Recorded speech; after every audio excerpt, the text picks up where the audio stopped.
Nanti kita baca satu orang 5 ayat ya biar cepat. Ibrani pasal 10 ayat 19 sampai Ibrani pasal 13 ayat 25. Jadi saudara-saudara, oleh darah Yesus kita sekarang penuh keberanian dapat masuk ke dalam tempat kudus karena ia telah membuka jalan yang baru dan yang hidup bagi kita melalui tabir, yaitu dirinya sendiri, dan kita mempunyai seorang imam besar sebagai kepala rumah Allah. Karena itu marilah kita menghadap Allah dengan hati yang tulus, ikhlas, dan keyakinan iman yang teguh, oleh karena hati kita telah dibersihkan dari hati nurani yang jahat dan tubuh kita telah dibasuh dengan air yang murni. Marilah kita teguh berpegang pada pengakuan tentang pengharapan kita, sebab Ia yang menjanjikan setia. Ia yang menjanjikannya setia. Dan marilah kita saling memperhatikan supaya kita saling mendorong dalam kasih dan dalam pekerjaan baik. Janganlah kita menjauhkan diri dari pertemuan-pertemuan ibadah kita, seperti dibiasakan oleh beberapa orang. Tetapi marilah kita saling menasehati, dan semakin giat melakukannya menjelang hari Tuhan yang mendekat. Sebab jika kita sengaja berbuat dosa, sesudah memperoleh pengetahuan tentang kebenaran, maka tidak ada lagi korban untuk menghapus dosa itu. Tetapi yang ada ialah kematian yang mengerikan akan penghakiman, dan api yang dahsyat yang akan menghanguskan semua orang durhaka. Jika ada orang yang menolak hukum Musa, ia dihukum mati tanpa belas kasihan atas keterangan 2 atau 3 orang saksi. Betapa lebih beratnya hukuman yang harus dijatuhkan atas dia yang menginjak-injak anak Allah, yang menganggap najis darah perjanjian yang menguduskannya, dan yang menghina roh kasih karunia. Sebab kita mengenal Dia yang berkata, "Pembalasan adalah hakku, akulah yang akan menuntut pembalasan." Dan lagi, Tuhan akan menghakimi umatnya. Ngeri benar kalau jatuh ke dalam tangan Allah yang hidup. Ingatlah akan masa yang lalu, sesudah kamu menerima terang. Kamu banyak menderita oleh karena kamu bertahan dalam perjuangan yang berat. Baik waktu kamu dijadikan tontonan oleh cercaan dan penderitaan, maupun waktu kamu mengambil bagian dalam penderitaan mereka yang diperlakukan sedemikian. Mengapa kamu telah turut mengambil bagian dalam penderitaan orang-orang hukuman, dan ketika harta kamu dirampas, kamu menerima hal itu dengan sukacita, sebab kamu tahu bahwa kamu memiliki harta yang lebih baik dan yang lebih menetap sifatnya. Sebab itu janganlah kamu melepaskan kepercayaanmu, karena besar upah yang menantinya. Sebab kamu memerlukan ketekunan, supaya sesudah kamu melakukan kehendak Allah, kamu memperoleh apa yang dijanjikannya itu. Sebab sedikit, bahkan sangat sedikit waktu lagi, dan Ia yang akan datang akan ada tanpa menanggungkan kedatangannya. Tetapi orangku yang benar akan hidup oleh iman. Dan apabila ia mengundurkan diri, maka aku tidak berkenan kepadanya. Tetapi kita bukanlah orang-orang yang mengundurkan diri dan binasa, tetapi orang-orang yang percaya dan yang beroleh hidup. Jadi pengajaran yang berupa nasihat bagi orang Kristen. Peringatan untuk mengingat masa yang lalu. Pada ayat 30-34 yang membahas mengenai masa yang lalu, sesudah menerima terang, yang mana menjelaskan kondisi jemaat pada saat itu. Ketika menerima terang, banyak mengalami penderitaan karena harus bertahan dalam perjuangan hidup. Jadi sebenarnya penekanan ayat di 32-34 ini berbicara tentang kondisi para pembaca ya. Jadi surat ini ditujukan kepada pembaca pada waktu itu. Coba loh kamu ingat masa yang lalu. Sudah kamu menerima terang. Jadi ketika mereka udah menerima terang dalam kebenaran, percaya Yesus, mereka tuh banyak menderita karena mereka bertahan dalam perjuangan yang berat.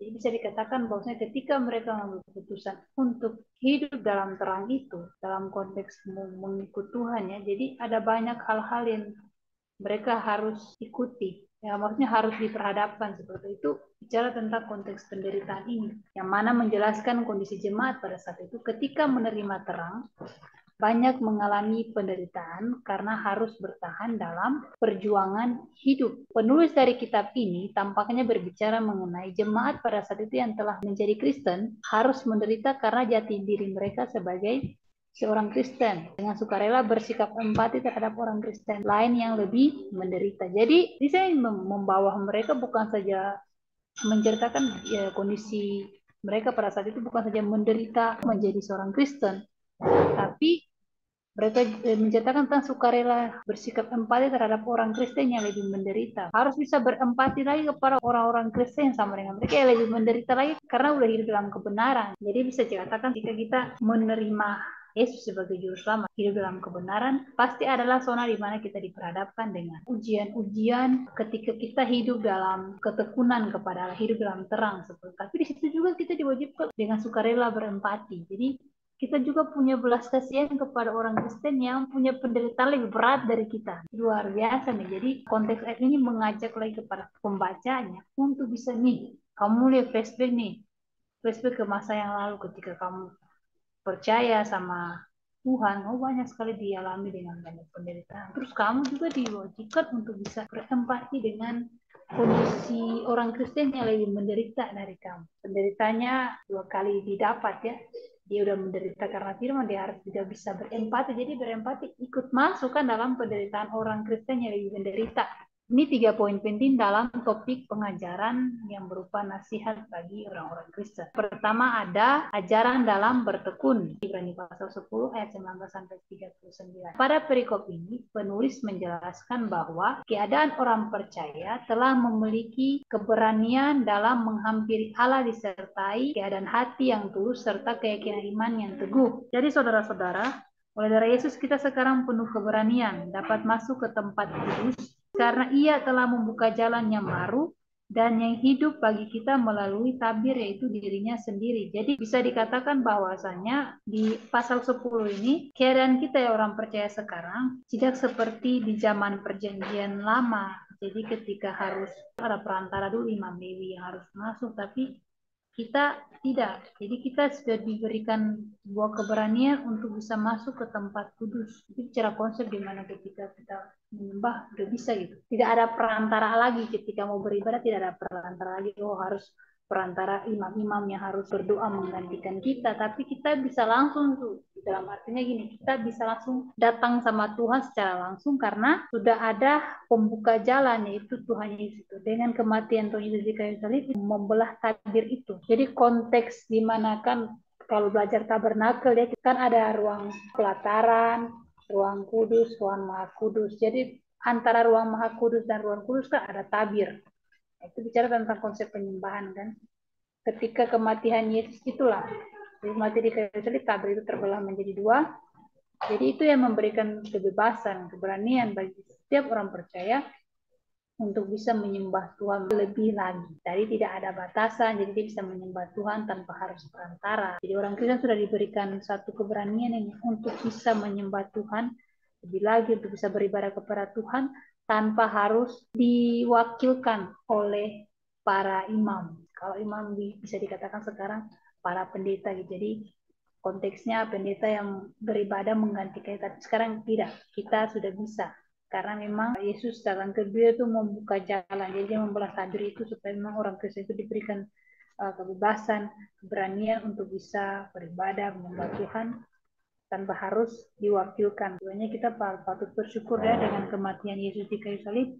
Ini memberikan kita kebebasan untuk bisa datang beribadah kepada Tuhan dan menyembah. Tapi ketika hal itu terjadi, banyak juga orang-orang Kristen yang belum bisa memberi yang terbaik dalam hal beribadah maupun menyembah.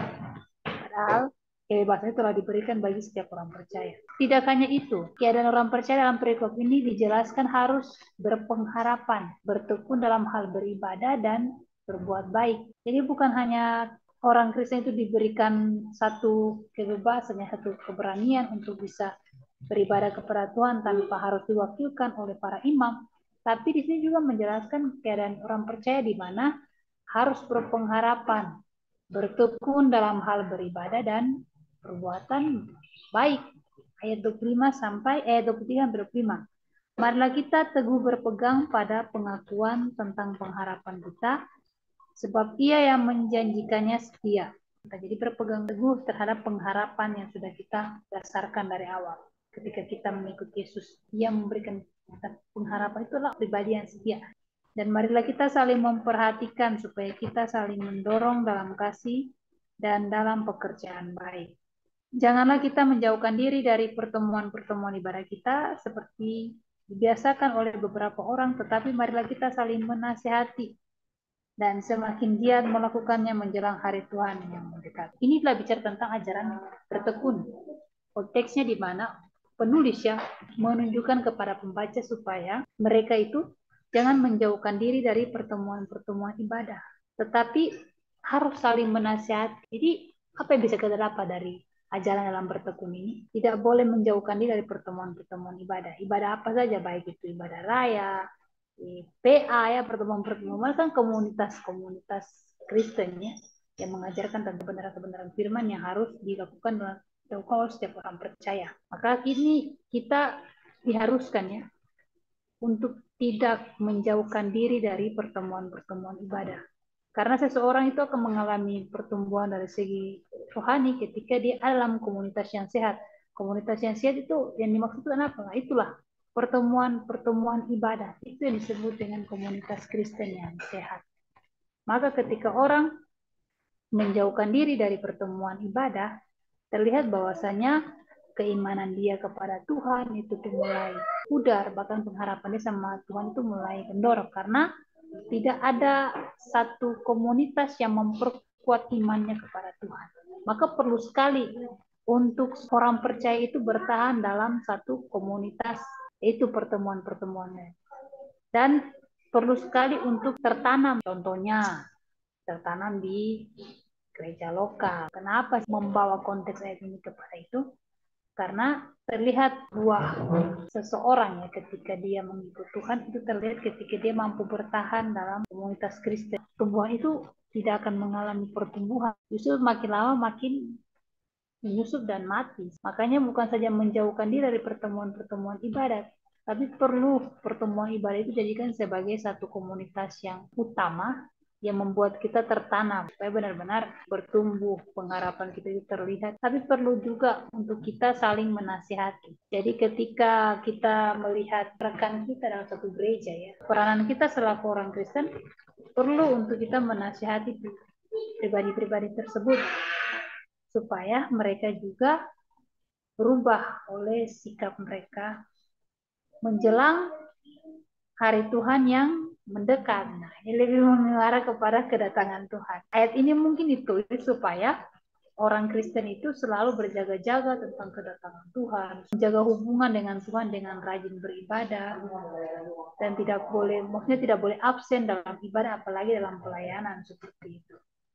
Sebab Tuhan sudah mau datang. Seperti itulah konteks daripada ayat 25 ini. Serta terus mengingat akan masa-masa di mana ketika percaya kepada Yesus harus mengalami banyak penderitaan dan harus mengalami bagian dari penderitaan tersebut dengan tidak melepas kepercayaan kepada Tuhan. Ayat 32, ingat akan masa yang lalu, sudah kamu menerima terang, sudah percaya, sudah tahu tentang kebenaran. Kamu banyak menderita karena kamu bertahan dalam perjuangan yang berat. Jelas saja ketika seseorang menerima Yesus sebagai juru selamat, dia akan diperhadapkan dengan hal-hal yang menggoncang imannya untuk kembali lagi kepada masa di mana dia belum menerima terang itu, masa di mana dia belum mengalami sebagai juru selamat. Bicara tentang konteks perjuangan yang berat. Baik waktu kamu dijadikan tontonan oleh cercaan dan penderitaan, maupun waktu kamu mengambil bagian dalam penderitaan mereka yang diperlakukan sedemikian. Memang kamu telah turut mengambil bagian dalam penderitaan orang-orang hukuman, dan ketika harta kamu dirampas, kamu menerima hal itu dengan sukacita, sebab kamu tahu bahwa kamu memiliki harta yang lebih baik dan lebih menetap sifatnya. Sebab itu janganlah kamu lepaskan kepercayaanmu karena besar upaya menantinya.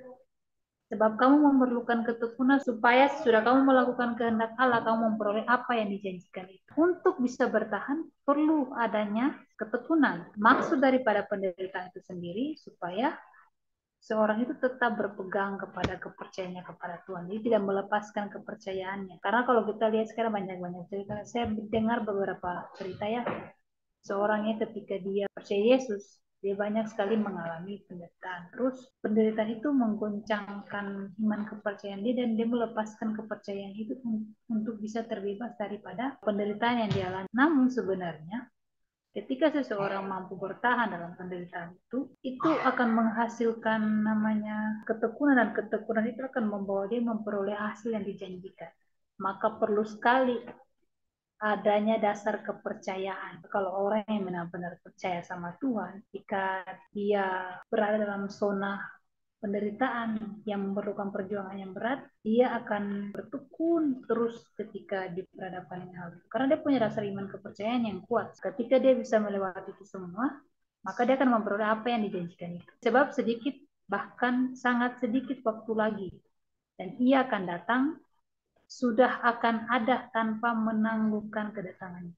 Tetapi orangku yang benar akan hidup oleh iman. Nah, apabila kamu mengundurkan diri, maka kamu tidak berkenan kepadanya. Orang yang akan bertahan dalam penderitaan adalah benar-benar orang yang hidup oleh iman. Jadi memang perlu sekali dasar kepercayaan, dasar iman kita itu benar-benar punya kejelasan.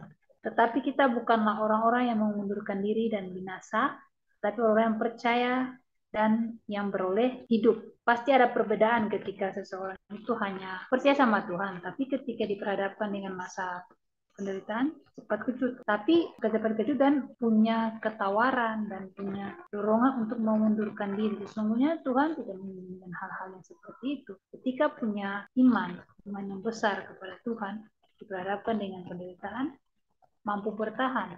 Orang-orang seperti itulah nanti akan memperoleh hidup yang Tuhan inginkan. Yang berikut adalah menjadi saksi iman. Pasal 11 ayat 1-40 ini cukup panjang Bapak Ibu Saudara. Jadi ini bicara tentang konteks iman, di mana iman ini menjadi sebuah dasar ya dari sebuah pengharapan dan menjadi bukti akan sesuatu yang belum terlihat. Sebab iman membuat orang percaya itu mengerti akan kemahakuasaan Allah. Jadi seorang itu bisa mengakui kemahakuasaan Allah itu didasari atas iman. Saya bisa lihat contoh Rahab ya. Dia imannya itu timbul ketika dia mengakui Allahnya orang Israel itu karena kemahakuasaan Allah yang Allah tunjukkan selama perjalanan bangsa Israel ini keluar dari tanah Mesir. Padahal dia tidak melihat secara langsung kemahakuasaan itu, hanya timbul dari pendengaran. Jadi itulah dikatakan bahwasanya Rahab ini salah satu orang yang mengalami iman yang timbul dari pendengaran akan Allah. Karena kemahakuasaan Allah itu yang membuat dia punya iman. Jadi bisa dikatakan iman menjadi dasar dari sebuah pengharapan. Jadi adanya pengharapan orang percaya itu harus didasari atas iman. Nah, ini menjadi bukti bagi kehidupan kita tentang apa yang belum kita lihat. Dan ini menjadi satu landasan ketika kita mengerti akan kemahakuasaan Allah. Iman adalah dasar dari segala sesuatu yang kita harapkan dan bukti dari segala sesuatu yang tidak kita lihat. Kita belum lihat tapi kita sudah percaya. Itulah iman. Sebab oleh imanlah telah diberikan kesaksian kepada nenek moyang kita. Banyak sekali kesaksian dari tokoh-tokoh Alkitab ketika mengalami iman kepada Tuhan. Ada Abraham dan keluarganya ya. Dari kisah keluarga mereka aja terlihat bahwasanya Abraham ini punya iman. Dari imannya itulah maka dihasilkanlah sebuah ketaatan. Terus Musa, terus para hakim-hakim dan nabi-nabi, dan banyak sekali tokoh-tokoh Alkitab yang punya iman yang besar terhadap Tuhan. Karena iman kita mengerti bahwa alam semesta telah dijadikan oleh firman Allah. Sehingga apa yang kita lihat telah terjadi dari apa yang tidak dapat kita lihat. Jadi iman inilah yang membuat kita mengerti akan kemahakuasaan Allah. Kalau nggak ada iman, seorang tidak akan percaya kalau bumi ini masa penciptaan ini akan bisa dilakukan dalam jangka 5 hari ya, sampai hari ke-6 itu manusia diciptakan. Cerita tentang penciptaan ini tidak akan masuk kepada orang-orang yang memang tidak punya dasar iman. Karena imanlah maka mereka akan percaya tentang kemahakuasaan Allah. Ya, mustahil kalau orang nggak punya iman, Tuhan Allah itu bisa menciptakan langit dan bumi, terus manusia diciptakan cuma dihembuskan apa aja berbentuk sedemikian rupa. Kalau orang cerita kepada orang yang nggak punya iman, mereka tidak akan mengakui. Jadi kemahakuasaan Allah itulah menjadi salah satu contoh landasan di mana iman orang percaya itu timbul. Jadi ketika kita percaya itu ada beberapa hal yang bisa dipakai jadi salah satu penopang untuk iman kita ini punya dasar yang kuat. Itu apa? Tentang karya Tuhan, kemahakuasaan Tuhan. Itulah mujizat-mujizat Tuhan, itulah yang membuat iman orang percaya itu semakin kokoh. Tidak hanya itu, pembaca diarahkan kepada konteks iman yang dimiliki oleh tokoh-tokoh Alkitab yang tercatat memiliki iman yang teguh kepada Tuhan. Ya, siapa aja? Abraham yang memiliki ketaatan yang menghasilkan iman dan kepercayaan yang teguh pada Tuhan dan berdampak pada keturunannya. Itu ada di pasal 11 ayat 8 sampai 22. Jadi awalnya ini kan kalau cerita tentang Abraham ini punya iman, dia saudara bisa lihat dia asal dari Ur Kasdim. Ur Kasdim adalah satu daerah yang notabene penyembahan berhala, tidak percaya akan kemakuasaan Tuhan. Nah, Abraham kan berasal dari situ. Otomatis dia adalah orang yang tidak percaya Tuhan. Tapi karena ketika dia mendapat panggilan dari Tuhan, dia taat, disitulah satu iman yang kuat timbul daripada ketaatan dia mengikuti panggilan Tuhan. Luar biasa ya, Abraham yang berasal dari daerah yang notabene penyembahan berhala. Saya mau katakan bahwa Abraham kayak sepertinya memang benar, dia awalnya adalah orang yang tidak percaya Tuhan. Itulah mengapa Allah memanggil dia untuk menjadi bagian daripada covenant itu. Jadi karena iman Abraham taat ketika dia dipanggil untuk berangkat ke negeri yang akan diterimanya menjadi milik pusakanya. Lalu ia berangkat dengan tidak mengetahui tempat yang ia tuju. Kalau tidak ada iman, Abraham juga tidak akan taat. Karena dapat panggilan Tuhan, timbullah iman itu, maka dia taat dan terus menanti janji Tuhan. Karena kalau nonton film His Only Son cukup bukan berarti Alkitab tidak jelas, tapi di film itu dijelaskan lebih detail seperti karena nonton film kan, jadi deskripsi dialognya itu lebih kena. Bayangkan dalam satu scene di mana Abraham itu udah ini Sarah bilang udahlah gini, kamu masih percaya sama itu, saya udah menanti janji Tuhan ini begitu lama, tapi itu Abraham masih tetap taat dan berpegang, kan itu punya dasar iman yang kuat. Orang percaya sebaiknya ya perlu untuk memiliki sifat iman yang seperti Abraham ini. Iman dan ketaatan yang dimiliki oleh Abraham itu iman yang sama ya, turun-temurun kepada keturunannya. Jadi kepercayaan yang sama, kepercayaan kepada itu turun-temurun dari dia ke Ishak, Yakub, Yusuf. Itu turun-temurun. Kemudian iman Musa yang membawa dirinya mengakui akan Allah orang Israel dan menjadi abdi Allah. Karena kalau lihat cerita Musa ya, dia kan ketika lahir sudah diangkat menjadi anak oleh putri Firaun. Tapi Tuhan memilih dia. Ketika Tuhan memilih dia, maka adanya iman itu. Jadi bisa dikatakan Abraham juga Tuhan pilih kok. Maka dia ada iman. Musa juga Tuhan pilih, maka ada iman. Jadi alasan kita punya iman kepada Tuhan, kita lalu orang terpilih. Ya. Kita dipilih, contohnya kita dipilih menjadi seorang pelayan Tuhan. Nah itu berarti ada perkara yang luar biasa. Karena iman, maka Musa setelah ia lahir disembunyikan setelah 3 bulan oleh orang tuanya karena mereka melihat bahwa anak itu elok rupanya dan mereka tidak takut akan perintah raja. Karena iman, maka Musa setelah dewasa menolak disebut anak putri Firaun. Jadi karena imannya Musa ini, dia menolak, udah besar ya, udah dewasa, dia menolak untuk kembali lagi menjadi putra daripada putri Firaun. Dan dia lebih memilih untuk hidup menderita sengsara bersama dengan umat Israel pada waktu itu. Karena dia punya iman. Sebenarnya landasan iman ini yang memperkuat seseorang itu. Kembali lagi kepada konteks bertekun tadi. Karena iman itu yang membuat seseorang mampu bertahan dalam masa-masa kesengsaraan, itu masa-masa penderitaan. Nah, ini yang dialami oleh Musa. Selanjutnya, iman Rahab yang menyelamatkan dirinya dari musibah yang terjadi di tempat tinggalnya. Tahap ini adalah pembukaan Sunda. Tapi kok bisa dia bisa selamat dari reruntuhan kota Yeriko itu kan? Itu apa? Karena dia punya iman. Imannya itu bisa dikatakan cukup unik dan luar biasa. Dia hanya mendengar, oh Allah Israel itu bisa membelah laut, bisa membelah laut ke laut itu, terus melakukan banyak mujizat selama bangsa Israel keluar tanah Mesir. Cuman hanya dari mendengar saya, tapi langsung timbul iman. Nah, iman dia itu diwujudkan lagi melalui perbuatan. Jadi dia berperan juga dalam masa pengintaian bangsa Israel. Bangsa Israel mengusir para pengintai itu untuk masuk ke kota Yeriko. Si Rahab ini ikut terlibat dalam hal itu. Jadi iman dia diwujudkan dengan perbuatan, dan perbuatan itu membawa dia kepada sebuah penyelamatan. Jadi bukan saja dia selamat ya dalam perbuatan, tapi dia juga benar-benar percaya sama Tuhan sisi keluarganya. Berikut ada iman daripada hakim-hakim dan nabi-nabi yang ditunjukkan melalui pengabdian mereka ketika menjadi perpanjangan suara Tuhan kepada bangsa Israel di zaman itu. Jadi kalau bicara tentang hakim-hakim, nabi-nabi di masa perjanjian lama, sebenarnya cukup banyak dan punya latar belakang yang sangat banyak dengan cerita-cerita yang berbeda-beda.